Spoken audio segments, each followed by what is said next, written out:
Bueno, estamos sábado 29 de junio. Estamos sábado 29 de junio del 2025. Sábado 29 de junio del 2025.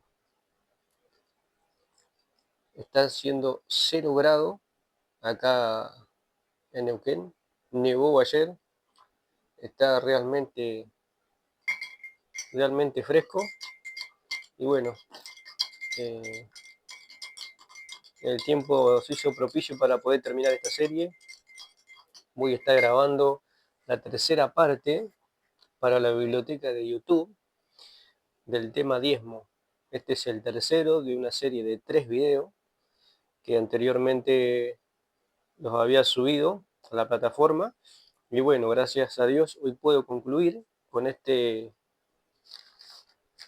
tercero y último video para poder pasar a, a hablar sobre la geopolítica, lo que está pasando en Israel. Me interesa mucho eh, hablar sobre ese tema porque están pasando cosas realmente trascendentales y significativas en cuanto al aspecto profético y para poder ubicarnos bien en qué tiempo profético nos encontramos. Y recordemos que Israel es el termómetro de Dios, es en donde se cumplen las últimas profecías y cuando el tiempo de los gentiles se acaba. Y Dios ya se pasa y se va para el este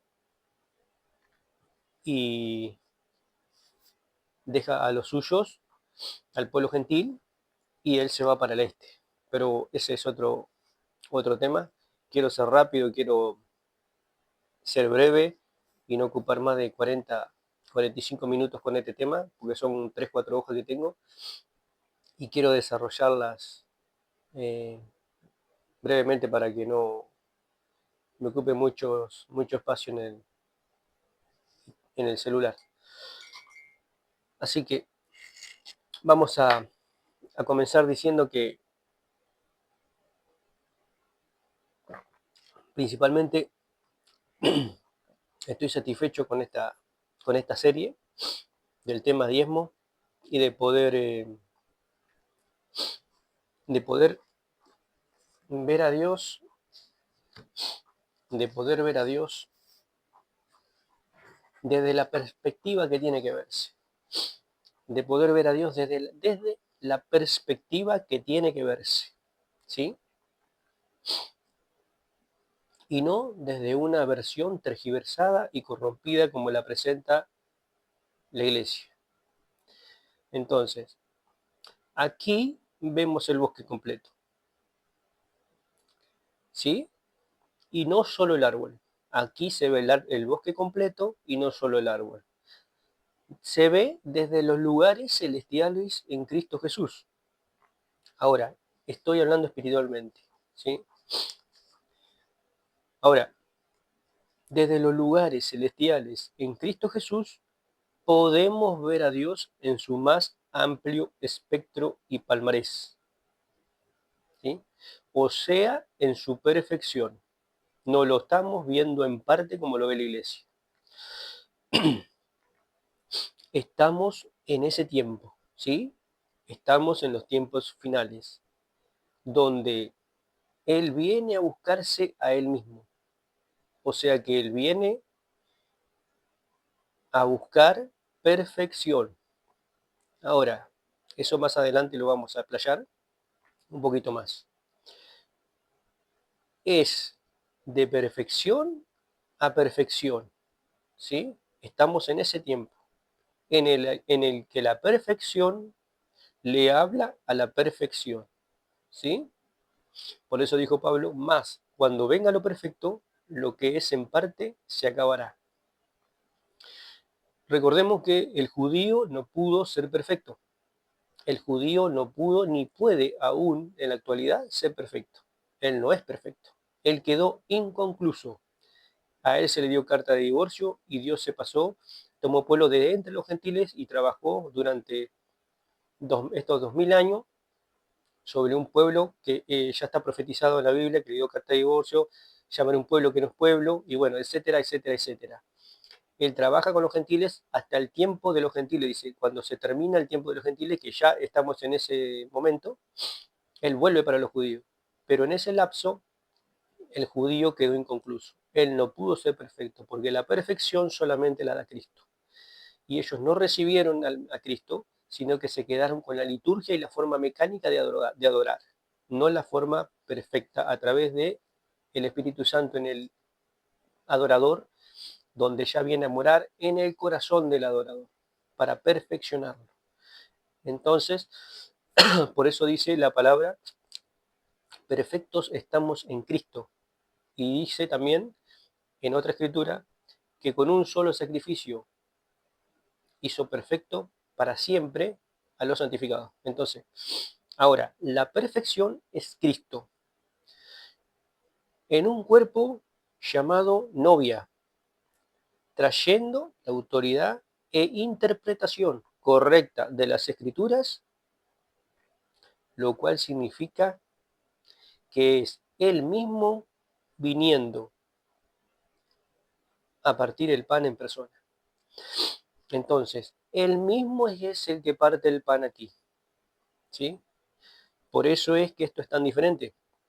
Y las cosas que se dicen no solo no pueden oírse en una iglesia, sino que cuestan ser digeridas, ¿sí? Porque van en contra de la lógica animal, terrenal, diabólico y su naturaleza caída, y razonamiento binario. El antropos. El, el antropos es el humano, que es lo que heredamos en el huerto del Edén, que no hay diferencia entre un humano y un animal. Lo único que lo difiere es la inteligencia y la conciencia. Pero físicamente y antropológicamente hablando, biológicamente hablando, no difiere de un animal. Entonces, Cristo no le está hablando al animal, ¿sí? Sino a lo que está en el animal. Eso ya lo hemos hablado. Él no le habla al animal, pero el que está dentro capta y tiene la precaución de no atacar, sino que no le queda otra que rendirse la unción.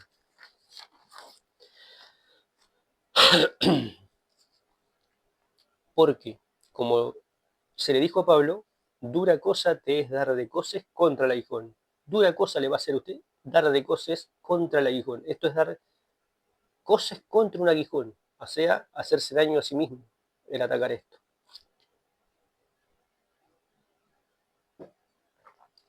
¿Por qué? Porque en otra escritura también dice, ¿quién se endureció contra Dios y le fue bien? Nadie. Entonces, si decimos que todo esto es todo Cristo, sin ningún tipo de levadura, el hombre aquí desaparece. El hombre y su razonamiento de querer hacer las cosas a su manera desaparece. Eso quedó atrás, en la iglesia de la Odisea. En la iglesia, ese lo dejamos para las iglesias de tipo protestante, carismáticas, evangélicas, pentecostales. Ahí se quedó eso, ¿sí? La iglesia letra. Esa es la iglesia letra, que tienen la escritura, que la leen, pero hacen todo contrario a lo mandado por esas mismas escrituras, ¿sí? Y le han añadido, no solo que le han añadido levaduras, sino que le han dado el trono a Jezabel y a Satanás, ¿sí? De manera doctrinal. Y con algunas cositas que no quiero entrar ahí porque si no me tendría que desarrollar mucho. Pero ya lo vengo diciendo en todos los videos. Entonces, en este tipo de iglesias terrenales, carnales, de la Odisea, que es la iglesia letra, mandan los saúles, ¿sí? Aquellos que hacen las cosas le ponen pensamiento a la palabra, ¿sí? Los saúles representan a aquellos que le ponen pensamiento a la palabra, que hacen las cosas a su manera. Entonces, estas son las iglesias tibias, carnales y prostituidas con el mundo que vendieron su primogenitura por un plato de lenteja, ¿sí? Que tienen nombre de que viven, ¿sí? Pero están muertas.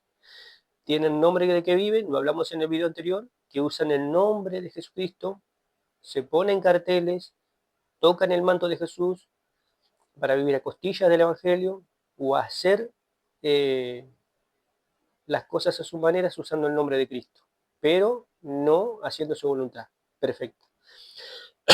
Entonces, muchos se pasan la vida hablando de Jesucristo y viven a costillas de Él, e inclusive en sus propias mentes, creen y se jactan de servirle, ¿sí? Pero no quieren sufrir ni el 1% del vituperio que Él sufrió por hablar a la verdad, ¿sí? Entonces, aquí en la tierra los saúles mandan, dice el profeta, pero el aire lo gobierna Él. El rey del aire es Él, ¿sí? Y recordemos que el maná cae del cielo. El maná no va de la tierra para arriba, ¿sí? El maná cae del cielo. Y este es el maná escondido que Dios guardó para este tiempo. ¿Qué tiempo? El tiempo donde todos los misterios de Dios deben ser consumados. Ese es el tiempo en el que nos encontramos, en el que los misterios de Dios serían consumados. Entonces, es importante ubicarnos en el tiempo en el que estamos, porque Él sabía que iba a estar oscuro y que las tinieblas cubrirían la tierra. Ahora, por eso dijo en Zacarías 4:6 por su profeta, que al caer la tarde habría luz. Una luz que, como Él prometió en su palabra, no tendría ni imitación ni mímica. Él prometió que esta luz que vendría en el tiempo del fin no iba a tener ni imitación ni mímica, ¿sí? No va a poder ser personificado por Satanás. Todo lo demás ya lo tomó Satanás y lo personificó. Él se metió en la iglesia, él se puso saco corbata, agarró la Biblia, él predica, pero introduce como la manzana, el gusano en la manzana podrida, es una manzana con un gusano, porque él está en la iglesia, tiene Biblia, predica, hace todo, pero le introduce a la doctrina, le introduce doctrinas cerradas que van en contra de la palabra para hibridar la iglesia santa y pura de Dios, hibridarla y ensuciarla con levaduras. Eso es lo que ha hecho y ha logrado hacer. Por eso es que él personificó eso, lo imitó, lo hibridó, ¿sí? Porque dice que él viene a robar, a engañar y a destruir. Es un engañador. Entonces, Dios aseguró de que haya algo que él no pueda engañar ni pueda tomar. ¿Qué es esto? Entonces, este es el oficio más difícil del mundo, porque es un oficio divino. Presentar la interpretación correcta de las Escrituras y el conocimiento supremo de su palabra, ¿sí?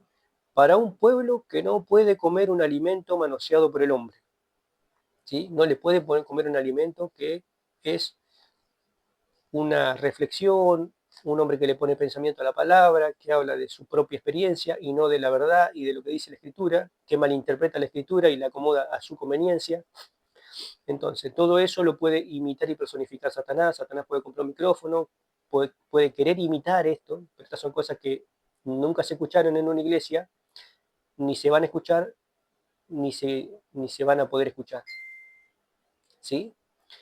Porque estas son cosas que no salen de acá del hombre. Entonces, simplemente es una imitación berreta que intenta hacer, pero sin ningún contenido verdaderamente que tenga revelación de las palabras y que se hable como se habla acá. Entonces, es solamente eso. No va a pasar más de eso. Entonces, porque recordemos que hubieron cosas que fueron ocultadas para este tiempo y hubieron 7 truenos que emitieron su voz y le dijo a Juan, no escribas lo que los 7 truenos dijeron. Entonces, eso está escondido y Satanás lo sabe y también sabe que le faltan 3 piedras, ¿sí? Le faltan lo que dijeron los 7 truenos y le faltan las 3 piedras. Entonces está incompleto. Hay algo que no captó, ni puede captar y le fue oculto. Por eso es que es tan importante eso, ese secreto, porque eso es el sello que guarda al pueblo de Dios, que tiene preparado Dios para guardar al pueblo de Dios, que es, no me quiero extender porque si me extiendo me voy lejos y no termino este tema, pero ese es otro video. Ahora, vamos a seguir entonces, para no desviarnos. Entonces, dice, seguimos diciendo que habíamos quedado, si no, dice que es un pueblo que no puede comer un alimento manoseado por el hombre, sino dado por ángeles administradores de su palabra, que se separarán a tal grado que solo los predestinados lo captarán, solo el predestinado captará. Y para los que oyen y quieren seguirle, siéntese, calcule bien los pasos antes, ¿sí? Porque, eh, y piénselo dos veces, si van a poder sostener este mensaje. Porque como dijo Pedro, mejor les hubiera sido no haberme conocido, no haber conocido el camino de la justicia, que después de haberlo conocido, volverse para atrás. Y el mundo del anticristo, que lo vemos hoy en el mundo entero, espiritualmente hablando, está presionando a los hombres para eh, subyugarse y rendirse al poder regente del anticristo. Eh, vender los principios, eh, abandonar la fe, la verdad, por un plato de lentejas. Muchos caerán, muchos se pasarán al bando del enemigo por no sufrir daño, por no perder el plato de lentejas, por no sufrir persecución. Pero dice la palabra que el enemigo se levantará como río, pero el Espíritu de Jehová levantará bandera. Entonces, en eso estamos confiando. Ahora, dice, porque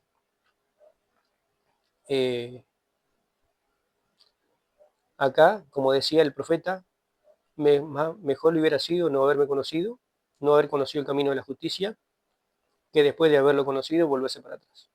Ahora no vamos a tener que abrochar un poquito el cinturón, porque vamos a decir un par de cositas interesantes. Porque su guardia personal está compuesta por aquellos que no aman a padre, madre, hijo, pertenencias, riquezas, popularidad, pleitesía, más que a él. Son los que no buscan fama, ¿sí? No se pone en cartel. Acá se pone a Cristo. Acá no se pone flores. Acá se pone la sangre.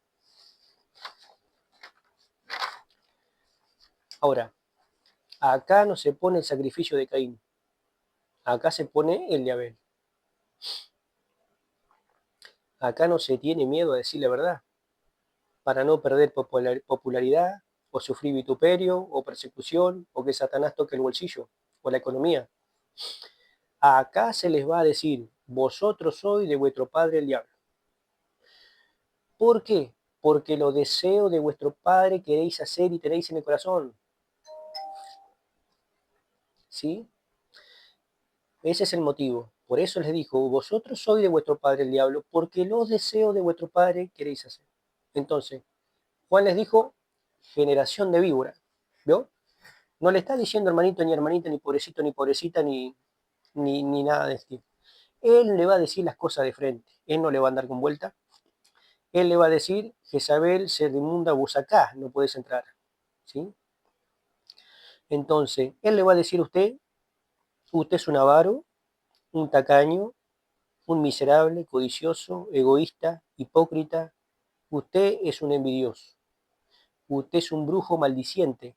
Y eso es lo que fue toda su vida. ¿Sabe qué? Venga igual.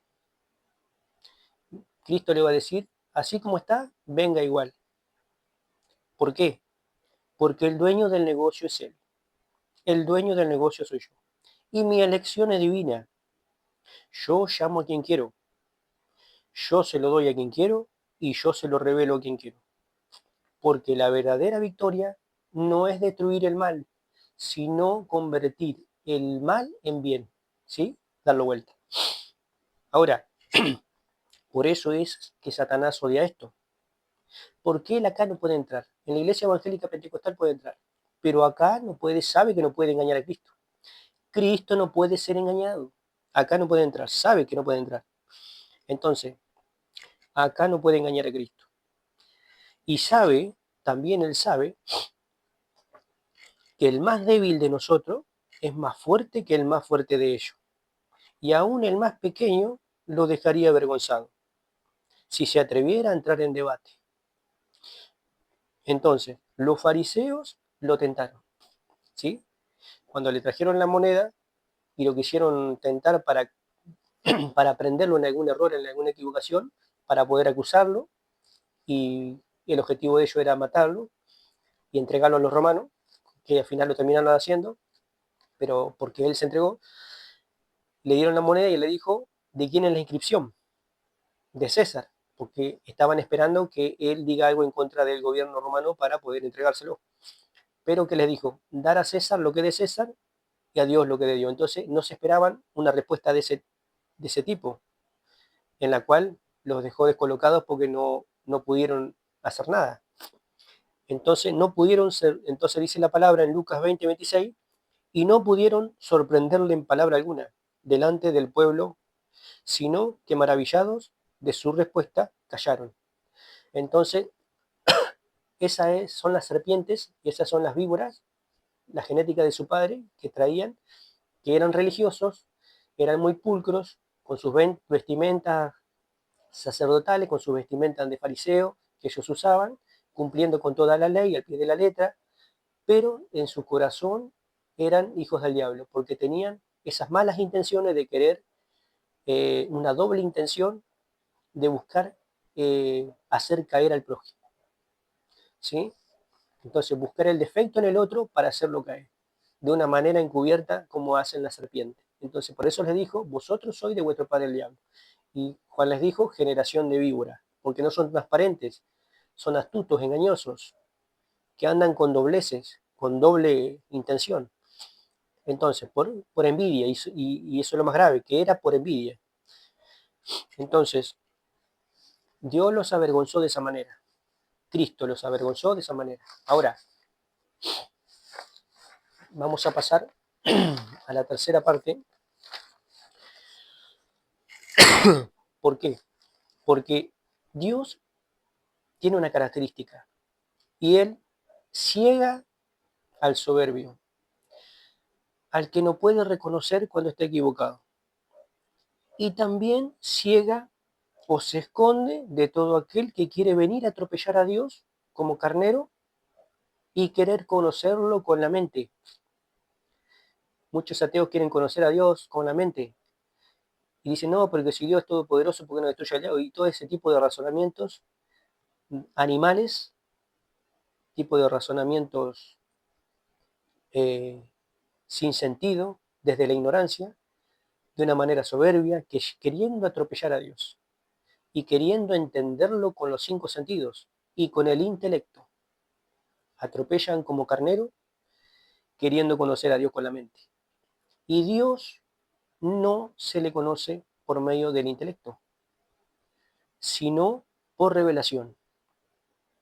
Y cuando viene la revelación, lo que ocurre es que usted pierde su mente. Esto lo repito, cuando la revelación viene, lo que ocurre es que usted pierde su mente para obtener la mente de él, ¿sí? Para obtener la mente de Cristo. Solo con la mente de Cristo usted puede captar. Y dice el profeta que un hombre solo piensa razonablemente cuando tiene la mente de Cristo. Ahora, la revelación no ataca, la revelación corrige. Esto no es un ataque para que lo interprete como ataque, sino para corregir, para bendición. porque Cristo es la mano que toma.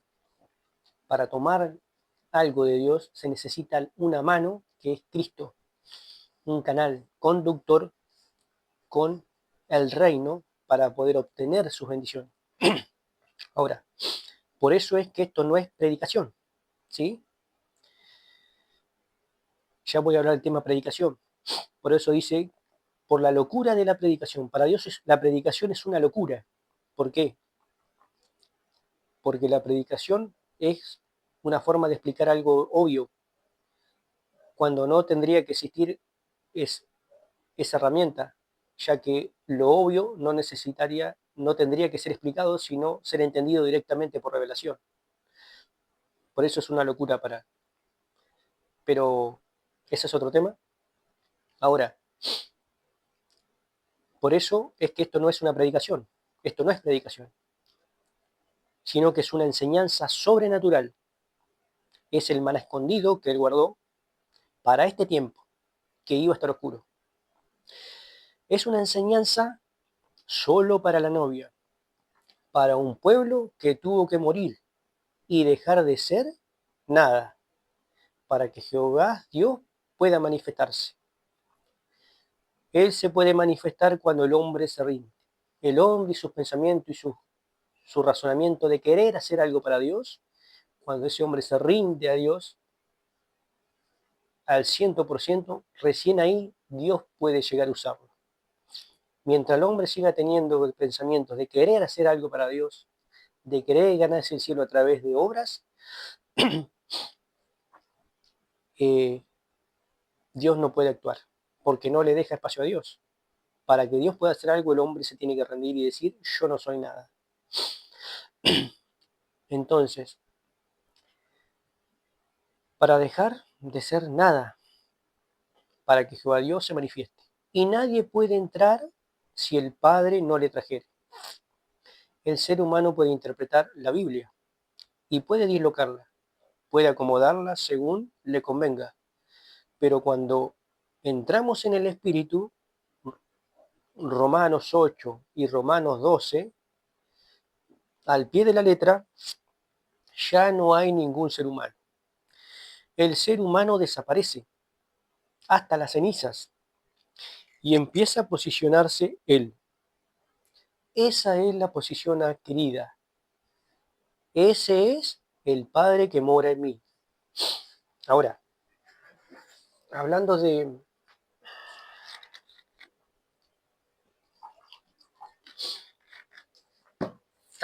dislocar la escritura,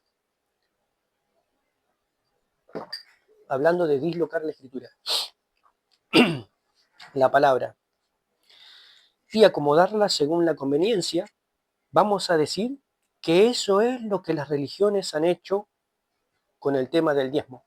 Y acá entramos al tema diezmo. Tuve que dar toda esta vuelta para poder explicar el tema diezmo. Entonces, repito, hablando de dislocar la palabra y acomodarla según la conveniencia, vamos a decir que eso es lo que las religiones han hecho con el tema del diezmo.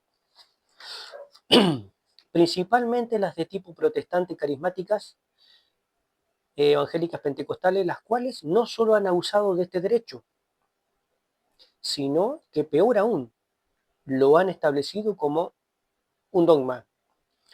¿Qué es un dogma? Un dogma, tengo el significado acá, es proposición tenida por cierta y como principio innegable. ¿Sí? Proposición tenida por cierta y como principio innegable. Es una falsa doctrina introducida al Evangelio de Cristo. Entonces, acá vamos a atacar el huevo de la serpiente.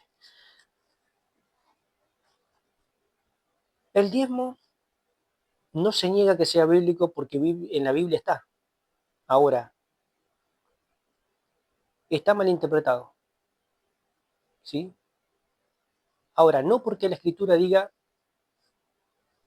que Judas, por ejemplo, cuando Judas traicionó a Jesús y dice la Escritura, Judas fue y cercó.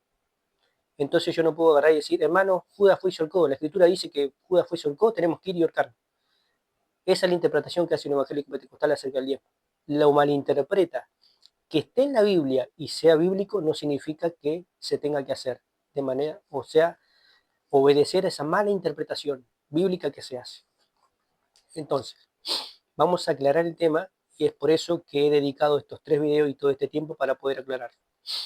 Y he invertido tiempo y esfuerzo en esto para poder enderezar esto torcido. Entonces, vamos a atacarlo vamos a cortar cabeza por cabeza a este monstruo de varias cabezas. Bíblicamente el diezmo está en la Biblia. Está Abraham que diezmó, después está cuando Dios instituye el diezmo, indefectiblemente diezmarás,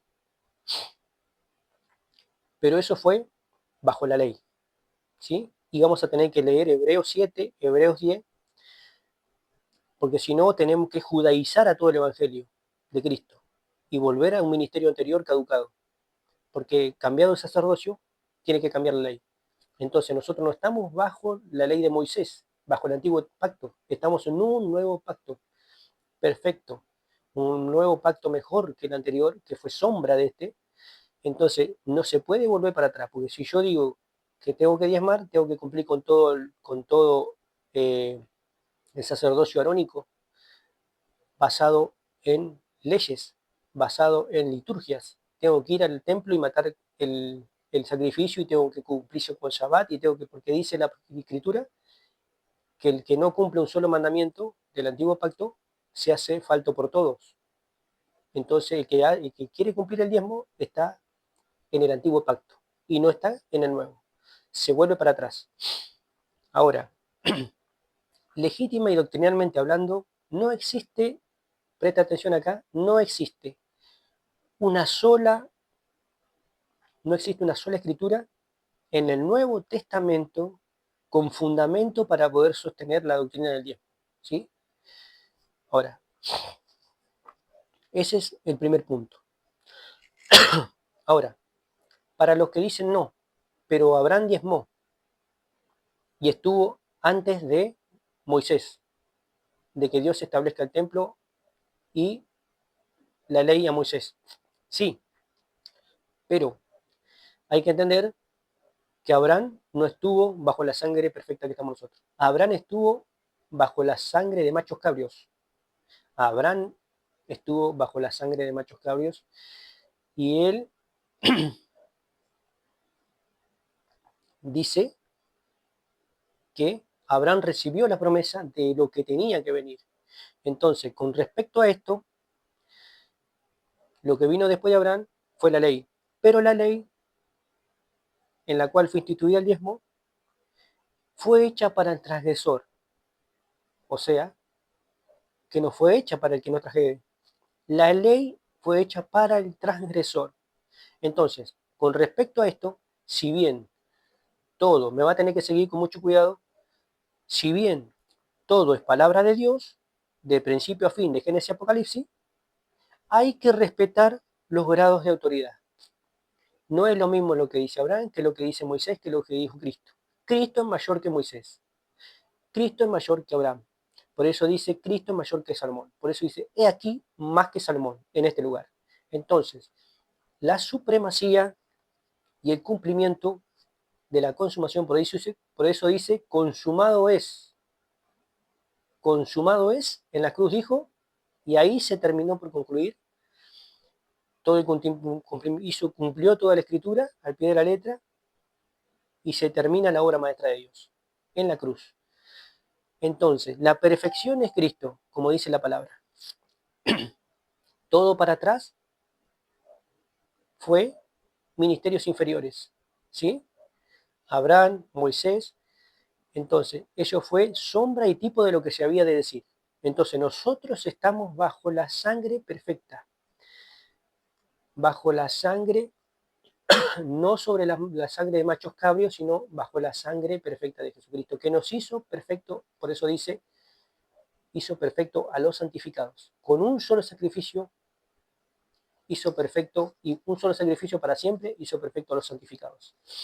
Ahora, vamos a leer un poquito de Hebreos 7 y 10,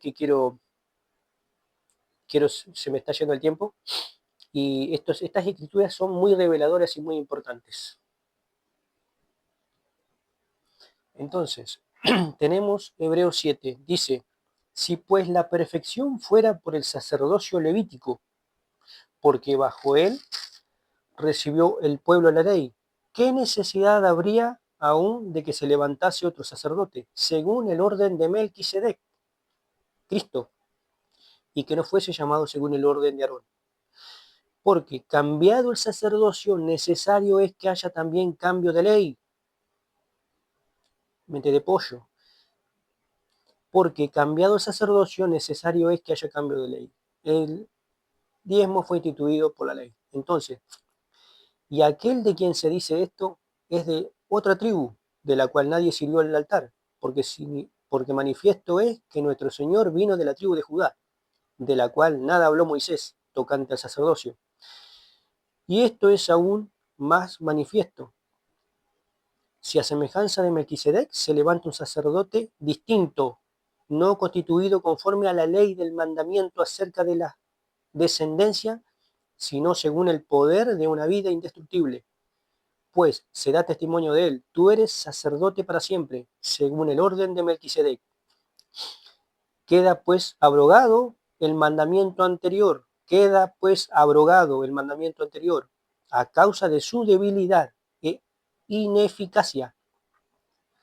Pues nada perfeccionó la ley, nada perfeccionó porque era algo mecánico, era como algo impuesto, era como algo, no cambiaba el corazón, simplemente uno lo leía, lo tenía que obedecer, y era como hacer un trámite a la municipalidad. Si yo no pago mi seguro, se me cae el seguro y no me sigue cubriendo. O si yo paso una luz en rojo, viene el inspector y me hace una multa. Era todo mecánico, era todo a través de leyes, pero no estaba en el corazón del creyente, no estaba las leyes escritas en el corazón del creyente, no estaba Cristo para cambiar esa naturaleza pecaminosa desde adentro para afuera, sino que la ley lo que hacía era de afuera para adentro tratar de contener el mal que había por naturaleza en el ser humano, contenerlo y tratar de poder sobrellevarlo, pero no era la solución definitiva, que sí ocurrió después, luego con Cristo, que iba a atacar el problema desde adentro para afuera. Por eso dice: escribiré en las tablas de sus corazones mis leyes. Entonces dice: queda pues abrogado el mandamiento anterior a causa de su debilidad, pues nada perfeccionó la ley, y de la introducción de una mejor esperanza, por la cual nos acercamos a Dios.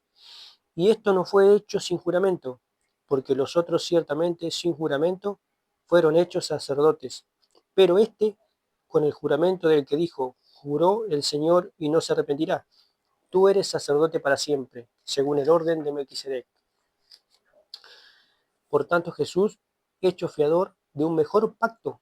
Por tanto, Jesús es hecho fiador de un mejor pacto. Entonces, un pacto mejor. Jesucristo, nuestro intercesor. Entonces teníamos 7 al 10. Tenemos el mediador de un nuevo pacto. Ahora bien, el punto principal de lo que venimos diciendo es que tenemos tal sumo sacerdote, el cual se sentó a la diestra del trono de la majestad en los cielos, ministro del santuario y de aquel verdadero tabernáculo que levantó el Señor, y no el hombre, porque todo sumo sacerdote está constituido para presentar ofrendas y sacrificios, por lo cual es necesario que también éste tenga algo que ofrecer. Así que si estuviese sobre la tierra, ni siquiera sería sacerdote, habiendo aún sacerdotes que presentan las ofrendas según la ley, los cuales sirven a lo que es figura y sombra de las cosas celestiales. Entonces, como se le advirtió a Moisés cuando iba a erigir el tabernáculo, diciéndole: mira, haz todas las cosas conforme al modelo que se te ha mostrado en el monte. Pero ahora, tanto mejor ministerio es el suyo, tanto mejor ministerio es el suyo, cuanto es mediador de un mejor pacto establecido sobre mejores promesas. Porque si aquel primero hubiera sido sin defecto, ciertamente no se hubiera procurado lugar para el segundo. Entonces, porque reprendiéndolos dice, he aquí vienen días, dice el Señor, en que estableceré en la casa de Israel y la casa de Judá un nuevo pacto, no como el pacto que hice con sus padres el día que lo tomé de la mano para sacarlo de la tierra de Egipto, porque ellos no permanecieron en mi pacto y yo me desentendí de ellos, dice el Señor. Por lo cual este es el pacto que haré con la casa de Israel. Después de aquellos días, dice el Señor, pondré mis leyes en la mente de ellos y sobre su corazón las escribiré y seré a ellos por Dios y ellos me serán a mí por pueblo. Y ninguno enseñará a su prójimo, ni ninguno a su hermano, diciendo conoce al Señor, porque todos me conocerán, desde el menor hasta el mayor. De ellos, porque seré propicio a sus injusticias y nunca más me acordaré de sus pecados y de sus iniquidades. Al decir nuevo pacto, ha dado por viejo al primero, y lo que se da por viejo y se envejece está próximo a desaparecer. Entonces, la escritura es muy clarita, lo que se da por viejo está próximo a desaparecer. Entonces, no se puede volver para atrás, ¿sí? No se puede volver para atrás. Ahora bien, aún el primer pacto tenía ordenanzas de culto y un santuario terrenal, porque el tabernáculo estaba dispuesto así. En la primera parte llamada el lugar santo. Vamos a pasar al 10. Dice, porque la ley, teniendo la sombra de los bienes venideros, no podemos venir a la sombra porque estamos con los bienes venideros ya. Cristo ya vino. No la imagen misma de las cosas. Entonces, eso era la ley. Era la sombra. La, no la imagen misma de las cosas. ¿Sí? No la imagen misma de las cosas, nunca puede, por los mismos sacrificios que se ofrecen continuamente cada año, hacer perfectos a los que se acercan. No podía ser perfectos. Por eso decía que el judío no podía ser perfecto. Solo Cristo pudo hacer perfecto al adorador. De otra manera, cesarían de ofrecerse. Pues los que tributan este culto, limpios una vez, no tendrían ya más conciencia de pecado. Pero en estos sacrificios cada año se hace memoria de los pecados porque la sangre de los toros y de los machos cabrios no puede quitar los pecados. Por lo cual, entregando en el mundo, dice, entrando en el mundo, dice, sacrificio y ofrenda no quisiste, mas me preparaste cuerpo. Holocaustos y expiaciones por el pecado no te agradaron. O sea que era un sacerdocio que no quitaba el pecado, solamente lo cubría, lo camuflaba. Entonces dije, he aquí que vengo, oh Dios, para hacer tu voluntad, como en el rollo del libro está escrito de mí, diciendo, primero, sacrificio y ofrenda y holocaustos y expiaciones por el pecado no quisiste, ni te agradaron, las cuales cosas se ofrecen según la ley.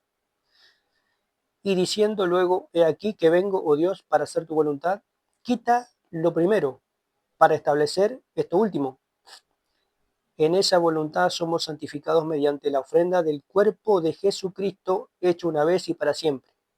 Y ciertamente todo sacerdote está día tras día ministrando y ofreciendo los mismos sacrificios, muchas veces los mismos sacrificios que nunca pueden quitar los pecados.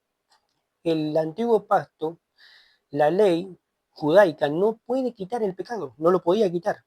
Estaba así, solamente lo camuflaba. Pero Cristo, habiendo ofrecido una vez para siempre un solo sacrificio por los pecados, se ha sentado a la diestra de Dios, de ahí en adelante esperando hasta que sus enemigos sean puestos por estrado de sus pies. Porque con una sola ofrenda hizo perfectos. Aquí viene la perfección, por eso no es que no se puede volver para atrás. Volver para atrás es pecado también. Hizo perfectos, porque con una sola ofrenda hizo perfecto para siempre a los santificados. Y nos atestigua lo mismo el Espíritu Santo, porque después de haber dicho, este es el pacto que haré con ellos después de aquellos días, dice el Señor, pondré mis leyes en sus corazones y en sus mentes las escribiré. Vamos a dejar acá nomás. Más claro, no se puede ser. No entiendo cómo puede alguien sostener y ser tan apóstata de querer imponer un diezmo en un ministerio que ya está caducado. Y acá vamos a leer cuál es el verdadero razonamiento de esto. ¿Qué hay de acuerdo a las ofrendas y de acuerdo a las ofrendas de los santos? ¿Y qué es lo que dice el Nuevo Testamento y el Nuevo Pacto acerca de dar algo a Dios? Ya sea dinero, ya sea un bien o ya sea un servicio. ¿Qué es lo que dice el Nuevo Pacto acerca de esto? De ofrecer algo a Dios. Vamos a hacer una aclaración porque tampoco nos vamos al extremo. Esto es la interpretación correcta. Como dije al principio, es la interpretación correcta de las Escrituras. Y se va a ordenar la cosa claramente como Dios quiere que se ordene. Y como Dios quiere eh, que se enseñe. Estamos acá para enderezar lo que está torcido. Ahora, acá tengo todas las hojas. ¿Qué es lo que dice el Nuevo Testamento acerca del dinero y la obra de Dios? Espero poder no pasarme de la hora, porque se pasa rápido, pero ya estoy concluyendo. Entonces, voy a leer unos cuantos versículos que es lo que dice y cuál es el mandamiento para el cristiano de acuerdo al Evangelio de Jesucristo, que es el nuevo pacto en el cual nosotros estamos y el que tenemos que acatar. ¿Sí? Recordemos que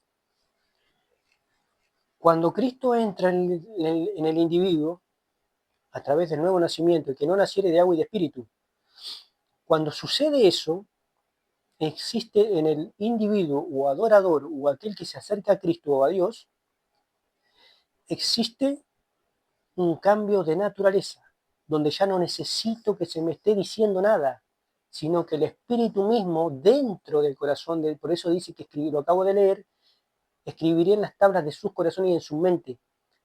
Ya no hay una ley que me dice no matarás, porque la ley fue para el que transgrede, para el asesino. El asesino se le necesita que se le diga que no mate, que haya una ley que diga no matarás, pero no para el que no es asesino. El ladrón dice no robarás. Esa es una ley escrita que solamente la necesita el que es ladrón, no el que no es ladrón. Es para el transgresor la ley. Entonces, cuando Cristo entra en el corazón, se transforma y se cambia la mente y el corazón del individuo, y ya el individuo tiene la naturaleza de Dios. Porque el que es nacido de la palabra, eso incluye el nuevo nacimiento, pero me tengo que extender muchísimo. Quiero ser breve porque tengo mucho para leer, pero dice que el que es nacido de la palabra es nacido del espíritu, de Dios. Entonces, la naturaleza cambia y ya uno deja toda esa concupiscencia del antiguo hombre, del viejo hombre, lo que la Biblia llama el viejo hombre. Muere lo que es la avaricia, lo que es el egoísmo, lo que es la envidia, muere todo eso y ya no es necesario que haya una ley que me diga, porque desde adentro para afuera va cambiando la naturaleza del adorador y se empieza a posicionar Cristo, la mente de Cristo. Entonces yo no necesito que se me diga nada que tengo que hacer, porque nace naturalmente de adentro para afuera. Es cambiada la naturaleza. Por eso el judío es una de las personas más que aman el dinero, a tal punto que Dios necesitó instituirle el diezmo, porque eran personas muy avaras. El judío es muy avaro, tiene una enfermedad con el dinero. Después voy a hablar de lo que es la lepra. La lepra espiritual existe, la lepra bíblica, la de la antigüedad, que era la enfermedad de la lepra, Y hoy en día se le llama lepra a la enfermedad que hay con el dinero, a las personas que tienen un problema con el dinero, que espiritualmente están leprosos espiritualmente, es una lepra espiritual. Voy a hacer un video aparte de eso sobre la lepra espiritual, que es el amor al dinero, o la enfermedad que tienen con el dinero, eh, que es un apego que no, que es un apego espiritual, ya no es algo efímero y necesario nada más que para moverse o para suplir las necesidades básicas, sino que es una enfermedad espiritual que se arraigó en el corazón, que es una lepra espiritual, pero voy a hacer un video aparte de eso porque es largo. Pero el judío tenía ese problema, por eso es que Dios le dijo, indefectiblemente diezmará, porque conocía el corazón de ellos. Pero Cristo, estando en el creyente, ya no es necesario eso, porque el corazón fue cambiado. Y uno tiene el corazón de Dios y la naturaleza de Dios, la cual es dadora por naturaleza. El creyente y el cristiano es un ser dador por naturaleza. Si tengo dos lapiceras, ¿para qué quiero dos? Tomá, te regalo una. ¿Para qué quiero dos? Tengo dos autos, ¿para qué quiero? Te regalo uno. Tengo lo que sea, es dador, porque la naturaleza de Dios está en el corazón y no puede ser otra cosa más que lo que mismo que es Dios. Dios es dador por naturaleza, ¿sí? La tierra receptora, el cielo es dador, por eso que la lluvia cae del cielo, la tierra recibe esa bendición para fructificar, pero la tierra es una receptora, el cielo es dador por naturaleza. Entonces, el sol, el agua, todo eso son cosas que vienen de arriba para dar vida a lo de abajo. Es un principio natural establecido tanto en la naturaleza como en el ámbito espiritual. Entonces, ya no necesito que se me diga, porque la naturaleza, el Espíritu Santo, con el ministerio perfecto y nuevo de Jesucristo, del Evangelio de Jesucristo, el ser humano cambia de adentro para afuera y el corazón le es cambiado y ya no necesita ley. Entonces ya no se da el 10, ya no doy el 10, doy el 100, doy la vida entera. Uno le da la vida a Cristo, le da la vida, le rinde. ¿Por qué? No por obligación, sino por amor. Y esa es la piedra que desecharon los edificadores. Es la cabeza del ángulo.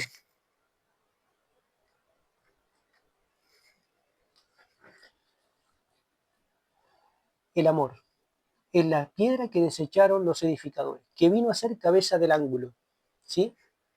Esa es la piedra que falta, que es un estudio aparte. Tendría que ser un estudio aparte que lo vamos a hacer más adelante.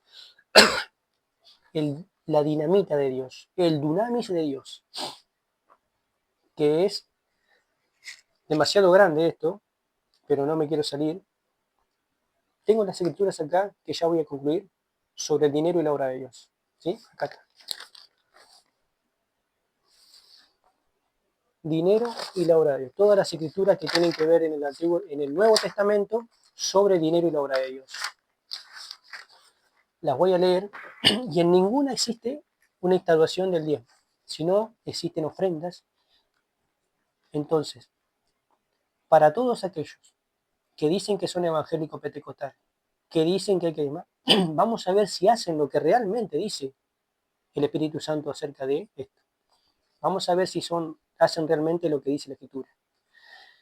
Hechos 4:34. Así que no había entre ellos ningún necesitado, porque todos los que poseían heredades o casas las vendían y traían el precio de lo vendido. Entonces, vos que decís que sos evangélico, cristiano y pentecostal, ¿haces esto? Yo no he visto ningún evangélico hacer esto. Ninguno que diga que es de Dios, que corcovea, que llora, que salta, que canta, que grita, que haga esto. Y está acá, Hechos 4:34. O sea, te gusta pedir, pero no te gusta dar. Hechos 20:34. Voy a tomar, no leer las 5 hojas, pero voy a tomar, voy a seleccionar algunos versículos para aclarar bien este tema y ya concluir. Entonces, Hechos 20:34.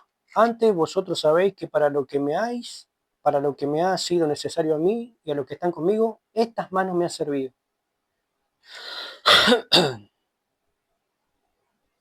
Y Pablo permaneció 2 años enteros en una casa alquilada y recibía a todos los que a él venían. Sino, vestidos del Señor Jesucristo y no proveáis para los deseos de la carne. Acá tenemos Romanos 15. A ver. Acá vamos a leer, tenemos otro que dice Romanos 14, 15, 21. Romanos 14, 15. Pero si por causa de la comida tu hermano es contristado, ya no andás conforme al amor. No hagas que por la comida tuya se pierda aquel por quien Cristo murió. Entonces, mucho cuidado con enseñar cosas por las cuales se contrista el hermano. Si viene un creyente nuevo a la iglesia y te ve a vos desde el púlpito pedigüeñando y pidiendo plata y pidiendo diezmo, ya no andás conforme al amor. No hagas que por la comida tuya se pierda aquel por quien Cristo murió. Entonces los débiles de mente, los débiles de enseñanza, lo interpretan como un ataque, o lo malinterpretan por no tener una enseñanza y un fundamento en la escritura. Haces que esa persona se resienta y se vaya al verte a vos desde el púlpito pidiendo sin conocer la escritura. Entonces no hagas que por la comida tuya se pierda aquel por quien Cristo murió. De esto mismo también habla Corintios 8, 9, 10, 9, 11, 12 y 13 dice: pero mirad que esta libertad vuestra no venga a ser tropezadero para los débiles, y por el conocimiento tuyo se perderá el hermano débil por quien Cristo murió. De esta manera, pues pecando contra los hermanos e hiriendo su débil conciencia, contra Cristo pecáis. Por lo cual, si la comida le es a mi hermano ocasión de caer, no comeré carne jamás, para no poner tropiezo a mi hermano. Este era con el cuidado que el Espíritu Santo guardaba a la gente, a los neófitos o a los débiles en la fe. Eso es algo que se tiene que guardar, los débiles en la fe. Ahora dice, 1 Corintios 9 tenemos: si nosotros sembramos entre vosotros lo espiritual, como pregunta, ¿es gran cosa si segáremos de vosotros lo material? Si otros participan de este derecho sobre vosotros, ¿cuánto más nosotros? Está Pablo hablándole a la iglesia. Pero no hemos usado de este derecho, no uso de este derecho, sino que lo soportamos todo, por no poner ningún tropiezo, por no poner ningún obstáculo al Evangelio de Cristo. Miren la precaución que tenía Pablo y el cuidado de no poner obstáculos al Evangelio de Cristo. Así también ordenó el Señor a los que anuncian el Evangelio, que vivan del Evangelio. ¿Sí? Que vivan. Pero yo de nada de esto me he aprovechado. Está hablando Pablo de él mismo. O sea, los que anuncian el Evangelio, que vivan del Evangelio. Pero Pablo, decide no hacer derecho de esto por amor a las almas y a los débiles. Dice, pero yo de nada de esto me he aprovechado, ni tampoco he escrito esto para que se haga así conmigo, porque prefiero morir antes que nadie desvanezca esta mi gloria. Pues si anuncio el Evangelio, no tengo por qué gloriarme, porque me es impuesta necesidad. Y ay de mí si no anunciar el Evangelio, por lo cual si lo hago, de buena voluntad lo hago. Por cuanto, si lo hago de buena voluntad, la comisión me ha sido encomendada. ¿Cuál pues es mi galardón? Que predicando el Evangelio presente gratuitamente, hijo del diablo, el Evangelio de Cristo, para no abusar de mi derecho en el Evangelio. Y recordemos que Pablo dijo, sed imitadores de mí como yo de Cristo. Por lo cual, siendo libre de todos, me he hecho siervo de todos para ganar a mayor número. 1 Corintios 10. Ninguno busque su propio bien, sino el del otro. Si pues coméis o bebéis o hacéis otra cosa, hacedlo para la gloria de Dios. No seáis tropiezo ni a judíos, ni a gentiles, ni a la iglesia de Dios. No seáis tropiezo. Como también yo en todas las cosas agrado a todos, no procurando mi propio beneficio, sino el de muchos para que sean salvos. Entonces, dice, en cuanto a la ofrenda para los santos, nunca se habla de diezmos. Sí se habla de ofrendas, sí se habla de colaboraciones, pero esas eran colaboraciones y cosas que se hacían naturalmente, que salían del corazón de cada uno. No era instituido por ley, no era instituido como doctrina, sino eran cosas que en el amor que se tenían unos a otros, porque ahí existía realmente el amor en el nacimiento de la iglesia, que hacía que uno no piense en uno mismo, sino que ellos vivían pensando en el bienestar del otro. Eso es lo que destruye realmente el mal, el egoísmo y la envidia y todo el mal que hoy aqueja a la iglesia real de Cristo, que es pensar en uno mismo, en el yo, en el yo, en el querer ser famoso, en el querer ser figurar, en el querer ser el centro del universo, el querer gloriarse.